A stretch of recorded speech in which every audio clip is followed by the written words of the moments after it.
Shalom, salam sejahtera dalam kasih Tuhan kita Yesus Kristus. Apa kabar? Saya percaya dan saya berdoa setiap kita yang ada di jemaat Gereja Tuhan, jemaat Bethlehem di Telo, tetap dalam rahmat Tuhan yang luar biasa, dipelihara oleh Tuhan. Dan biarlah kita terus mengiring Tuhan senantiasa sampai selama-lamanya. Hari ini bersama dengan saya kembali lagi untuk merenungkan firman Tuhan. Tapi sebelumnya kita berdoa terlebih dulu Bapak Ibu. Saya mengajak kita untuk berdoa. Mari kita berdoa.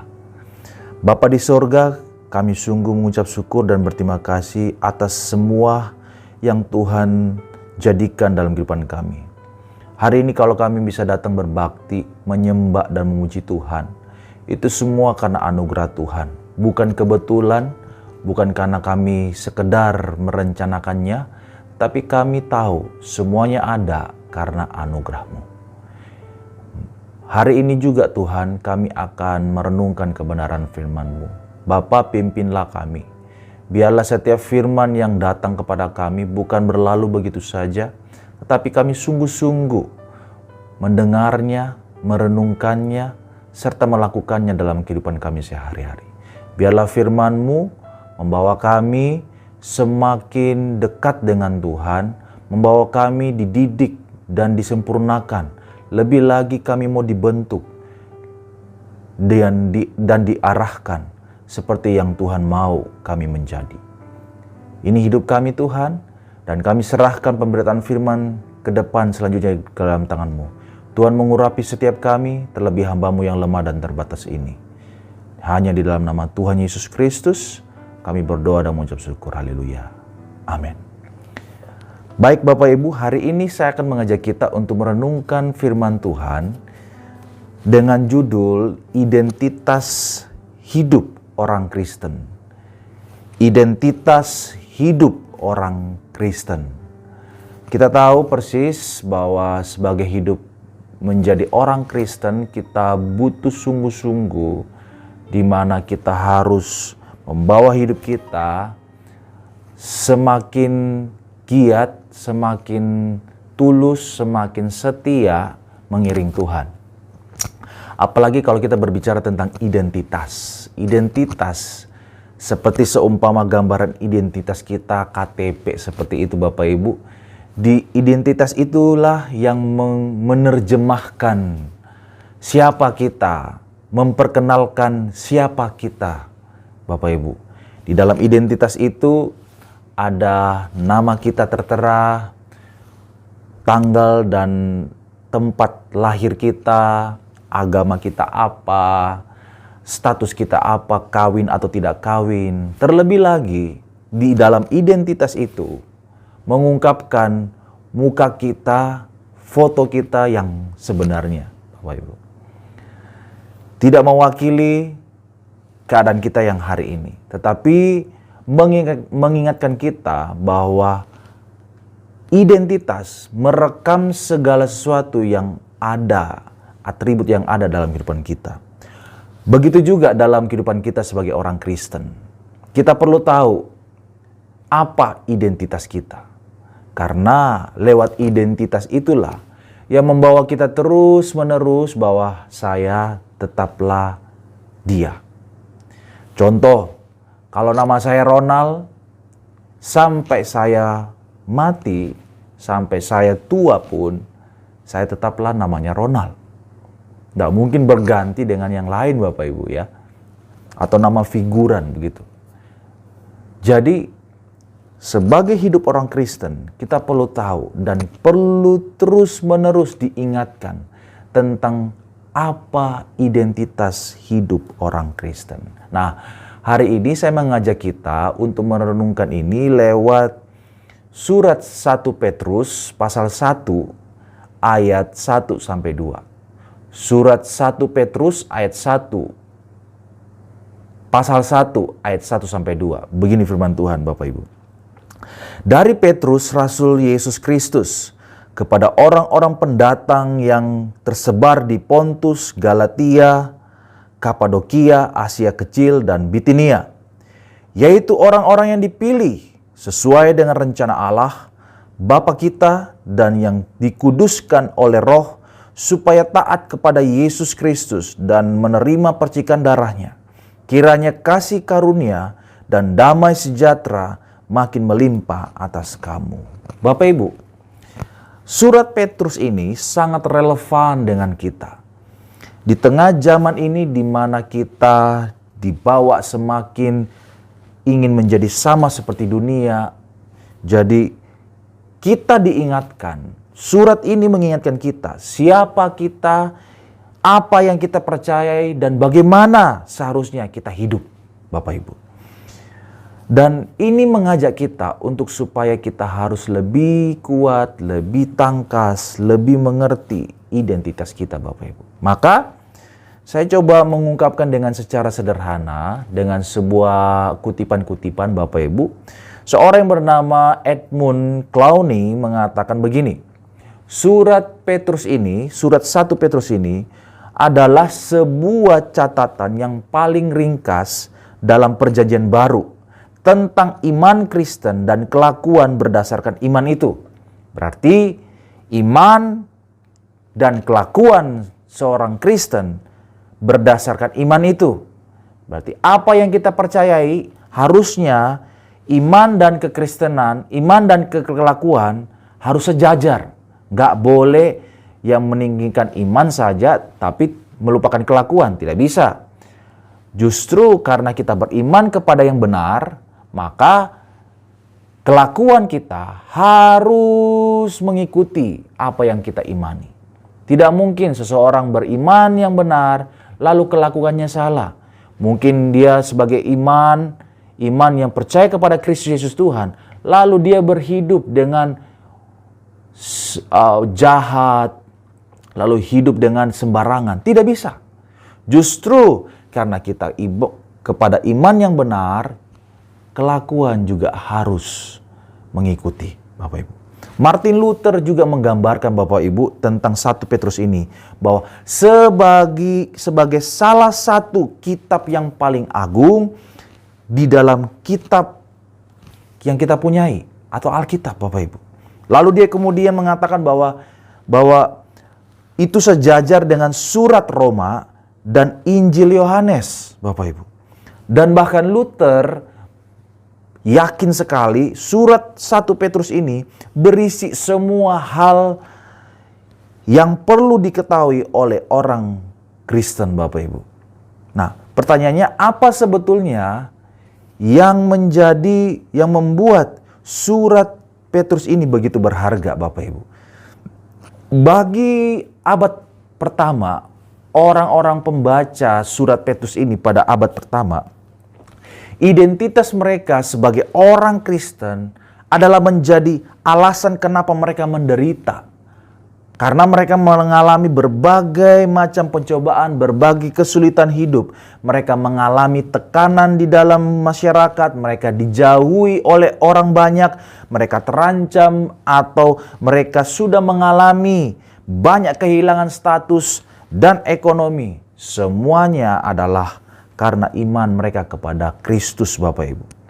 Dan hari ini di seluruh dunia masih banyak orang Kristen yang mengalami yang serupa, Bapak Ibu, yang dialami oleh pembaca mula-mula pada waktu itu.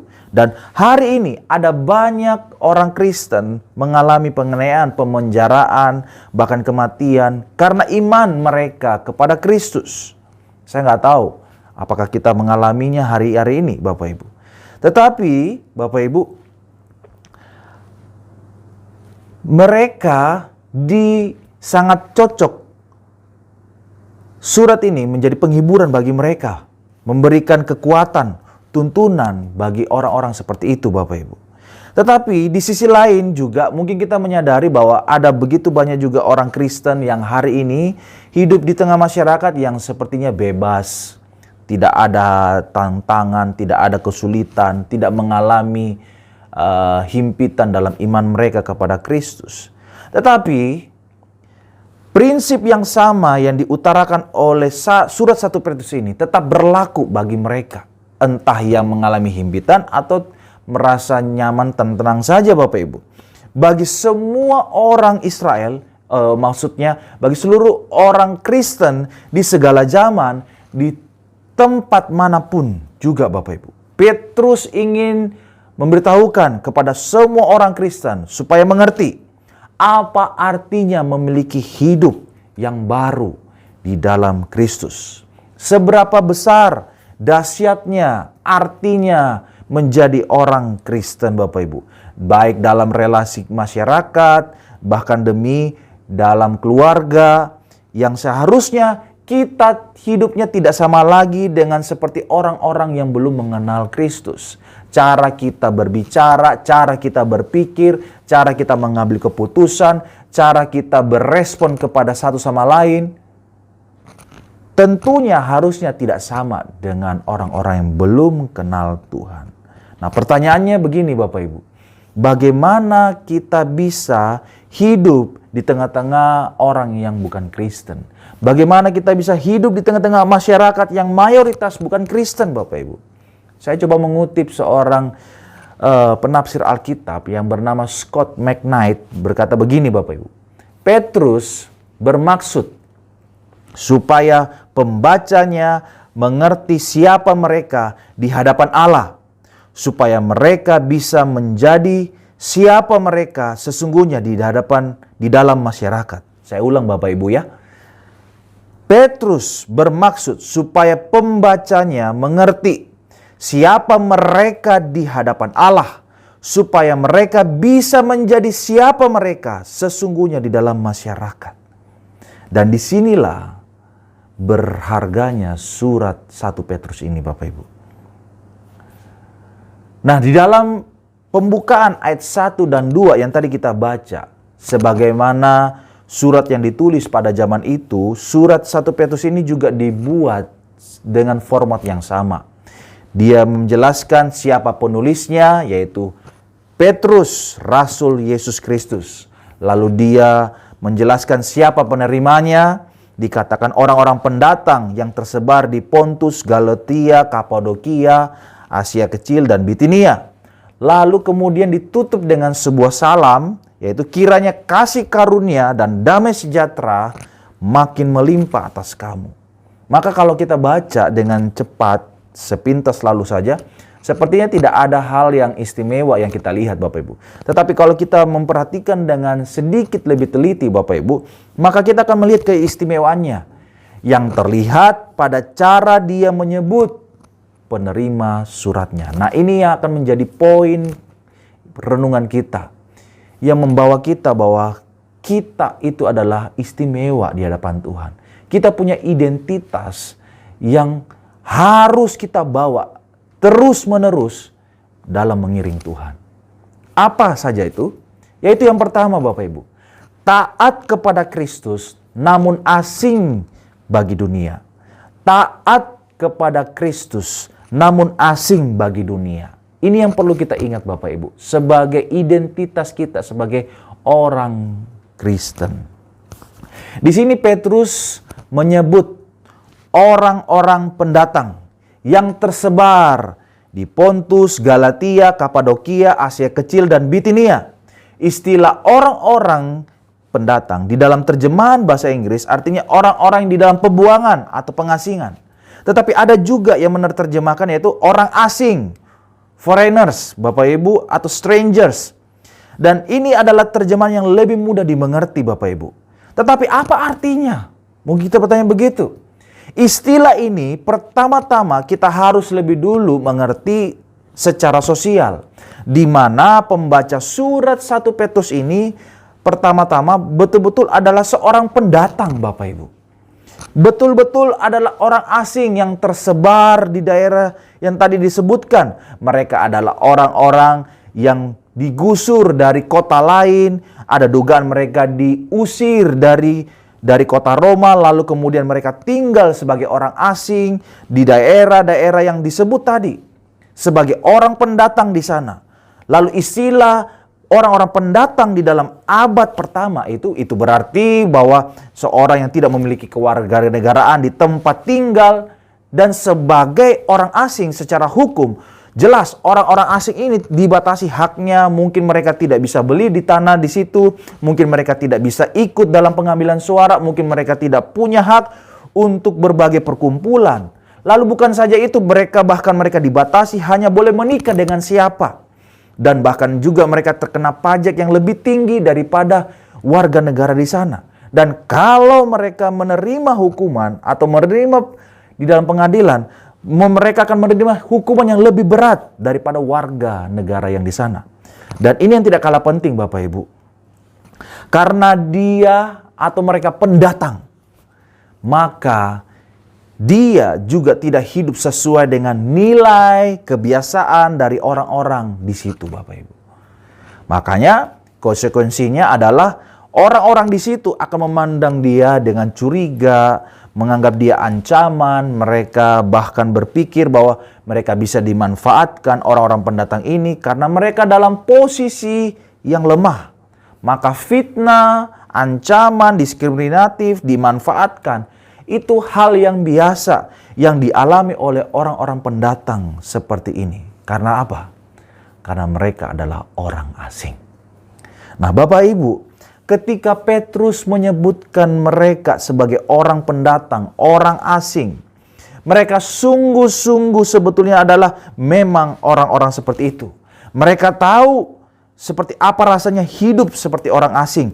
Tetapi Bapak Ibu, Petrus menggunakan situasi ini untuk mengingatkan mereka bahwa di tengah-tengah situasi yang tidak nyaman ini, Petrus mengajak mereka untuk melihat bahwa sesungguhnya sebagai orang Kristen, mereka memang selalu dan selalu di dalam dunia ini adalah orang asing. Dimanapun mereka tinggal, dimanapun mereka berada, sekalipun mereka adalah warga negara di tempat itu, sekalipun mereka bukan orang asing di tempat itu, tetapi sebagai orang Kristen, mereka adalah orang asing. Kalau mereka memang secara hidup orang Kristen, mereka memang berbeda. Mereka berbeda dengan orang-orang dunia. Nah, Bapak Ibu, hidup mereka sebagai orang asing memang seharusnya berbeda dengan masyarakat di sekitarnya. Petrus mengajak mereka untuk menerima bahwa mereka seharusnya tidak sama dengan dunia. Karena kamu adalah orang asing di dunia ini. Sekalipun mereka harus diniaya, mereka harus hidup seperti itu. Beda dengan masyarakat karena kamu adalah orang asing di dunia ini. Bapak Ibu, sebagai gambaran, kalau kita di tengah-tengah dunia ini, bahwa betul kita adalah orang asing, Bapak Ibu.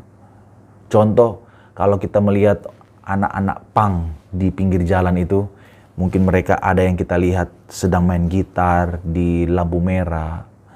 Kita melihat gaya rambut mereka seperti apa, warna-warni, tindik di mana-mana, lalu apalagi sambil merokok, pegang gitar, lalu mereka ikat mungkin, lalu baju mereka, celana mereka seperti disobek-sobek dan sebagainya. Pertanyaannya, respon kita apa? Apakah kita melihat mereka sebagai anak-anak yang baik-baik saja, normal, hidupnya normal-normal saja? Saya rasa tidak. Setiap kita pasti berpikir hal yang sama. Kita pasti berpikir bahwa kasihan ya, hidup mereka kok begitu, kok buruk sekali, kok aneh, gitu loh. Aneh, gitu loh. Tidak seperti pada orang-orang umum seperti biasa. Begitu juga lah hidup kita sebagai orang Kristen di tengah-tengah dunia ini. Orang pada zaman dulu itu menganggap orang Kristen itu aneh. Mereka tidak hidup seperti orang seperti biasa. Bapak Ibu, begitu juga dalam hidup kita. Orang Kristen harusnya hidup mereka berbeda dengan dunia. Karena untuk itulah kita dipanggil Untuk itulah kita diminta. Untuk itulah kita ditebus oleh Allah.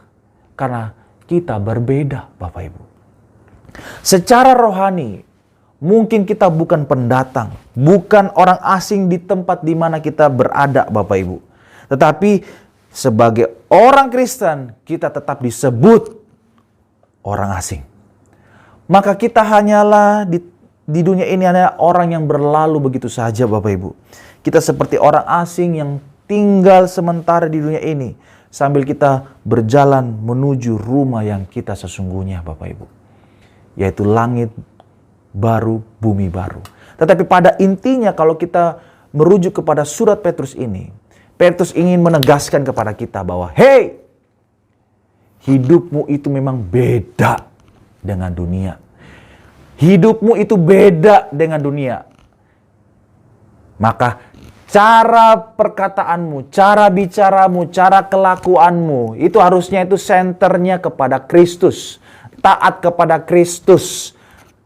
Karena engkau asing di dunia ini. Taat kepada Kristus, Bapak Ibu. Maka dari itu, identitas ini yang harus ada dalam kehidupan kita. Kita taat kepada Kristus, namun asing bagi dunia.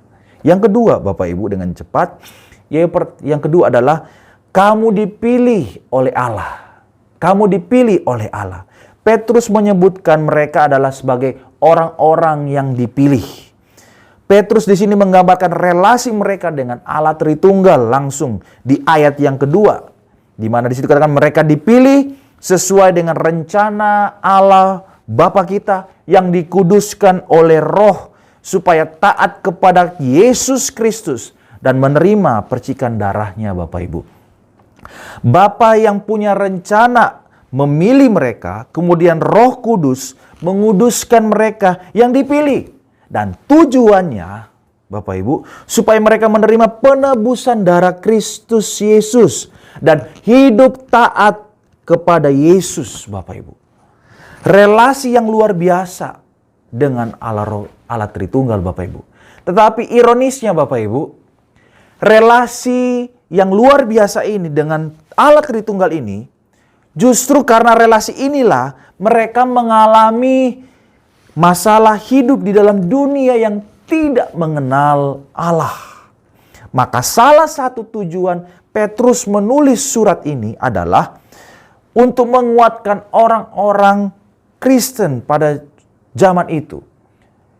Petrus ingin memberitahukan kepada mereka, hey, jangan menyesal jadi orang Kristen. Jangan menyesal kepada Tuhan. Jangan takut kepada segala kesulitanmu. Karena imanmu, engkau adalah orang-orang yang dipilih oleh Allah. Dan ini adalah berita yang luar biasa. Dan ini didengungkan sampai hari ini, Bapak Ibu. Dan bukan hanya sampai di situ saja, Bapak Ibu. Petrus belum selesai. Dengan panjang lebar Petrus menjelaskan seperti apa hidup orang yang dipilih oleh Allah. Dia mengungkapkannya dengan sebuah doksologi di dalam ayat 3 sampai 5, Bapak Ibu. Kalau Bapak Ibu baca nanti, karena kita tidak membacanya, di dalam ayat 3 sampai 5, secara garis besar, Petrus menegaskan bahwa oleh rahmatnya yang besar, dia telah melahirkan kita kembali. Dan Yesus Kristus dan bangkit dari antara orang mati itu telah menebus kita. Membuat hidup kita jadi baru, melahirkan kita kembali. Dan karena rahmatnya juga, setelah melahirkan kita kembali, Allah memberikan kita 3 hal, Bapak Ibu. Yang pertama, yaitu adalah hidup yang penuh dengan pengharapan. Lalu yang kedua adalah dia memberikan kita bagian atau warisan yang tidak dapat binasa, tidak dapat cemar, dan tidak dapat layu. Lalu yang ketiga adalah keselamatan yang telah tersedia, yang dinyatakan pada zaman akhir. Semuanya ini tidak ada yang hilang, Bapak Ibu. Tidak ada yang dapat digagalkan oleh apapun dan siapapun. Karena dasar Allah memberikan adalah rahmatnya yang besar. Wow, Bapak Ibu. Ini suatu berita yang luar biasa.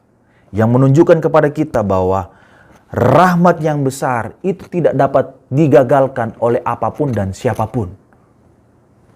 Pertanyaan sederhana buat kita. Kita sebagai orang Kristen, apa dasar pengharapan kita dalam hidup kita ini? Apa dasar kita? Dasar pengharapan kita. Kalau dasar pengharapan kita adalah reputasi kita, nama besar kita, sesungguhnya Bapak Ibu, kita tidak terlalu berbeda dengan dunia ini. Karena dunia membangun kehidupannya dengan reputasi, nama besar. Atau mungkin dasar harapan kita, suami kita, istri kita, atau anak-anak kita. Maka sesungguhnya kita tidak terlalu berbeda dengan orang-orang yang tidak mengenal Tuhan. Atau mungkin kita melakukan dasar pelayanan kita, dasar pengharapan kita dengan pelayanan, pekerjaan, usaha kita. Bapak Ibu, itu nanti akan terlalu mudah untuk mengecewakan kita, Bapak Ibu. Karena begitu semuanya akan hilang, kita akan pahit, kita akan kecewa, Bapak Ibu. Tetapi mungkin kita taat, kita setia kepada iman kepada Kristus. Kita mungkin terasingkan, kita hidup berbeda dengan dunia ini. Lalu kita dihimpit oleh berbagai macam penderitaan. Orang mungkin menganggap kita rendah, hidup kita penuh dengan kesulitan. Mungkin hidup kita buruk di mata manusia. Tetapi kita diingatkan bahwa kita dipilih oleh Allah. Bapak Ibu, maka dari itu secara sederhana, kita adalah umat Allah. Kita dikasih oleh Tuhan. Tetapi sekali lagi kita diingatkan, kita asing di dalam dunia ini. Dua hal ini paradok yang harusnya ada terus-menerus dalam kehidupan kita sebagai orang Kristen, Bapak Ibu.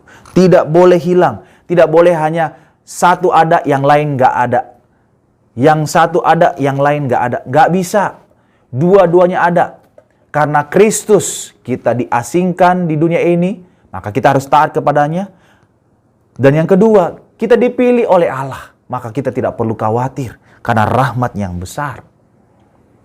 Dan untuk itulah kita dipanggil oleh Allah. Saya tutup dengan perkataan Tuhan Yesus, Bapak Ibu. Dan ini menjadi perenungan kita. Yohanes pasal 15 ayat 18 sampai 19. Tuhan Yesus berkata begini, "Jikalau dunia membenci kamu, ingatlah bahwa ia telah lebih dahulu membenci aku daripada kamu. Sekiranya kamu dari dunia, tentulah dunia mengasihi kamu sebagai miliknya. Tetapi karena kamu bukan dari dunia, melainkan aku telah memilih kamu dari dunia, sebab itulah dunia membenci kamu." Bapak Ibu, poinnya sederhana. Kristus yang kita sembah, yang kita puja, yang menyelamatkan kita, Bapak Ibu, telah dibenci oleh dunia.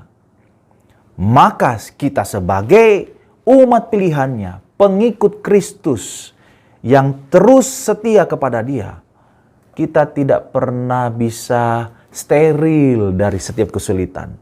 Kita tidak pernah steril dari setiap penderitaan. Maka apapun penderitaan kita, harusnya itu menjadi kesukaan bagi orang Kristen. Karena Tuhan tidak pernah menjanjikan setelah kita menerima Kristus, kita akan terhindar dari semua penderitaan. Tidak. Justru lewat penderitaan, Allah akan memberikan rahmat-Nya yang besar untuk bisa kita menanggung segala sesuatunya, Bapak Ibu. Maka dari itu, kalau kita bisa bilang, dua hal ini, baik diasingkan maupun kita dipilih, itu harus ada dalam diri kita. Sebagai orang Kristen, kita dipilih, dipanggil, dikasihi, tetapi pada saat yang bersamaan, kita juga diasingkan bagi dunia. Maka, ajakan firman Tuhan kepada kita semua, Bapak, Ibu, dan saya, apa penderitaan kita? Apapun penderitaan kita, ingatlah sebagai orang Kristen, kita adalah orang asing. Kita adalah orang pilihan Tuhan juga, maka kita taat kepadanya. Apapun penderitaan, himpitan, kelemahan, kesulitan, apapun itu, ingatlah. Itu tidak dapat menggagalkan pilihan Tuhan atas kita. Karena apa? rahmat-Nya yang besar memelihara kita semua. Dan sekali lagi, itu tidak dapat menggagalkan rencananya.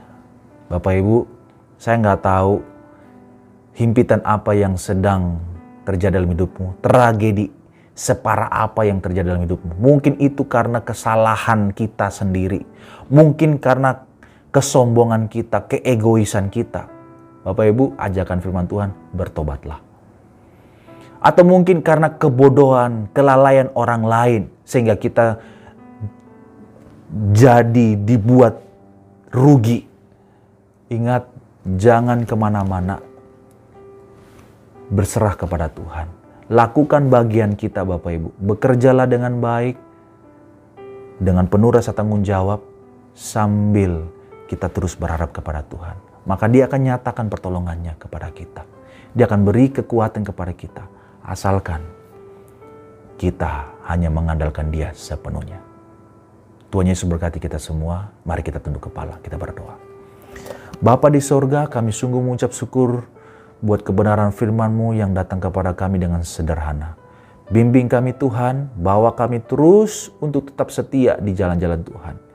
Mungkin kami terasingkan di dunia ini, tidak ada yang mengerti, tidak ada yang peduli, tidak ada yang menolong. Kita sudah sulit, tetapi setiap keadaan ini bikin tambah sulit Tuhan.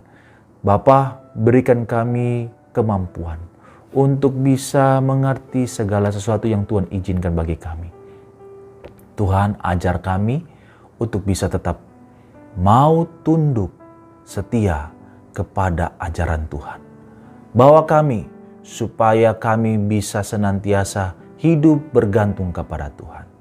Hamba berdoa kiranya Tuhan memberkati seluruh jemaat-Mu yang ada di Telo Tuhan, gereja Tuhan di Indonesia, jemaat Bethlehem. Kiranya Tuhan memberikan mereka penghiburan, kekuatan, menyertai mereka sehingga dimanapun keadaan mereka, apapun tragedi yang dialami oleh mereka Tuhan. Mungkin hari ini dengan babak belur kami menghadapinya, kami menangis, hati kami kecenderungan pingin pahit, kecewa dengan satu sama lain, dengan keadaan yang ada. Tetapi Tuhan, biarlah Roh-Mu yang kudus itu memampukan kami untuk bisa kuat di tengah-tengah kondisi yang kami alami.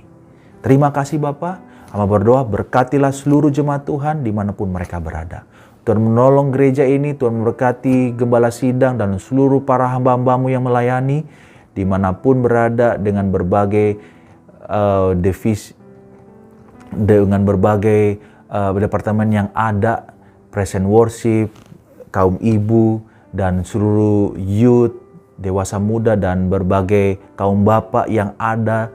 Tuhan, kami bersama-sama dengan berbagai ibadah yang dirancang, itu membawa kami semakin bertumbuh dan kuat di dalam pengirian kami bersama dengan Tuhan.